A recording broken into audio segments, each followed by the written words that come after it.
Hola, soy el doctor Orlando Pérez, médico especialista en urgencias y terapia intensiva. Les voy a explicar por qué se muere un paciente con COVID para que entiendan la magnitud de la enfermedad.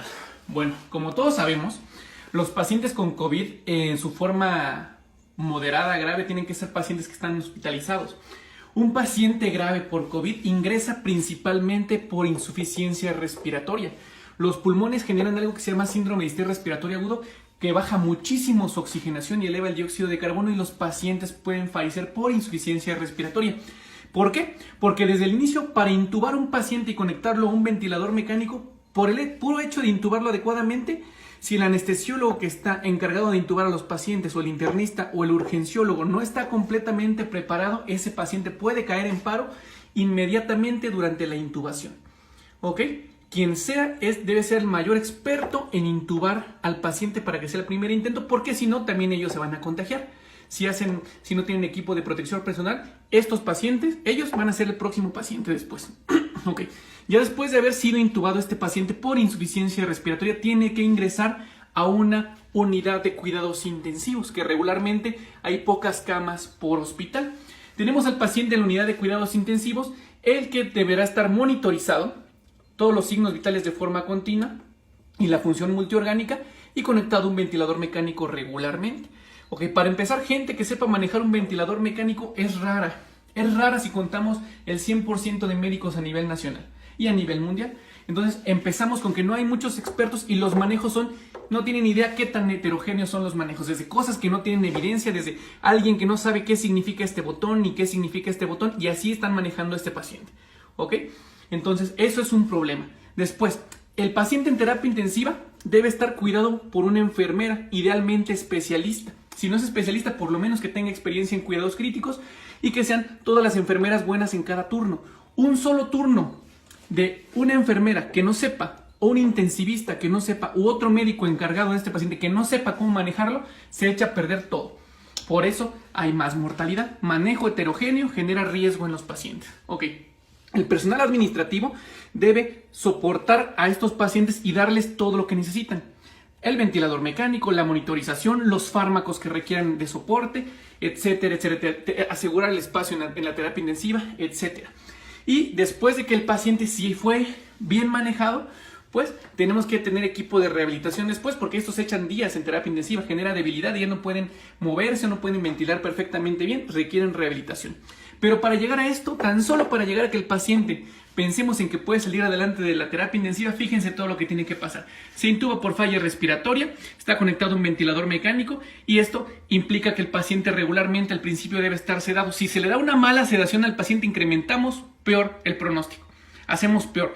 De hecho, pocos pacientes que nos hemos enterado no se han podido extubar, no se han podido quitar del ventilador mecánico por una mala e inadecuada sedación, por andar usando midazolam, por ejemplo. El midazolam genera mayor mortalidad en los pacientes. Después, a nivel cardiovascular, los pacientes que hacen SDRA severo por COVID-19 regularmente son pacientes que ya tienen alguna comorbilidad, desde hipertensión a alguna cardiopatía isquémica crónica, y eso empeora el pronóstico del paciente. El paciente hemodinámicamente regularmente llega inestable, hipotenso. No sabemos si la hipotensión de entrada es por un proceso séptico viral, o inclusive puede generar una miocarditis por el mismo virus. Entonces, si el paciente no mejora rápidamente con un vasopresor, hay que ponerle seguramente un inotrópico, hacerle un ventaneo ultrasonográfico al corazón o pedirle un ecocardiograma, lo cual no hay disponibles en México en la mayoría de hospitales médicos que hagan ecocardiografía. Entonces, hay médicos entrenados en ultrasonido, con eso se puede suplantar, pero no somos todos, son muy pocos. Si el paciente no genera alguna otra comorbilidad previa, que no tenga comorbilidad previa, o que no genere otra complicación, a lo mejor le puede ir bien. Pero si empieza o ya tiene falla renal crónica o hace falla renal aguda, nos complicamos. A veces requieren soporte renal continuo porque son pacientes inestables. Requieren que se dialice el paciente, pero la diálisis le baja la presión y el paciente puede caer en paro por otra vez ese problema. Entonces, si no se tiene una máquina especial, ese paciente generamos más riesgo. Aún así, que tengamos un buen ventilador programado, esté sedado adecuadamente el paciente, no tenga cardiopatía previa o se esté manejando adecuadamente con inotrópico o vasopresor, no genere falla renal, ¿qué creen? Esos pacientes, como todos los pacientes graves y sépticos, son protrombóticos, y hay pacientes que ya estaban mejorando completamente y se mueren de una tromboembolia pulmonar. ¿Por qué? Por la inmovilización prolongada y la inflamación prolongada. Entonces se forman trombos que regularmente van en las venas de los miembros pélvicos, viajan al corazón derecho y se trombosa el paciente. No nos damos cuenta, se vuelve a chocar y como casi nadie está habituado a trombolizar a un paciente en esta situación, pues el paciente se va a morir. ¿Ok? Ahora, fíjense todo el material que tenemos para este paciente, todo el equipo que se requiere, un intensivista, urgenciólogo, internista, anestesiólogo, médicos en general, enfermería por turno especializada, los administrativos que estén dando lo mejor de sí para ayudar al paciente, un rehabilitador que mejore la calidad de vida del paciente que esté así, y aún así, fíjense, todo esto, ¿qué creen? Está limitado a el espacio que tengamos en terapia intensiva. Si tenemos 4 camas de terapia intensiva en el hospital, en cuanto se llene esto, ya no hay nadie más que pueda entrar. Entonces, la primera causa de muerte de pacientes por COVID es porque no caben en las unidades de cuidados intensivos, ¿ok? Observen la gente en Ecuador, observen la gente en España, observen la gente en Italia, se muere porque no cabe en el hospital, porque entre un montón de profesionales de la salud nada más se dedican a un solo paciente. Si llega otro igual, tendrá que haber otro equipo para otro paciente, ¿ok?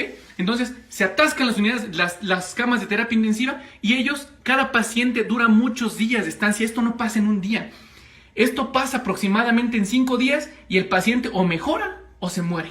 Okay, depende quién lo trató, depende cómo lo trataron, depende si pensaron en la falla renal, en la falla cardíaca, cómo está sedado el paciente, en la falla respiratoria, si está bien manejado en el ventilador mecánico, si tiene un intensivista bueno por turno que no le cambie el manejo del anterior, si tiene una enfermera que es muy buena y que cuida todos los detalles al respecto, si no se nos sobreinfecta el paciente por una neumonía asociada al ventilador que tiene aquí.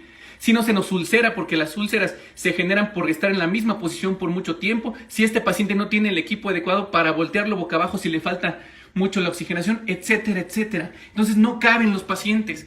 Los días se prolongan y la agonía no nada más es para el paciente, sino también para el familiar. Tómenlo mucho en cuenta para pensar si no se van a cuidar los próximos días, si van a seguir saliendo de su casa, si van a seguir sin hacer caso de las recomendaciones del gobierno de no salir. No nos vamos a dar abasto. Esa es la realidad. Cuídense, por favor, porque para esto trabajamos todos.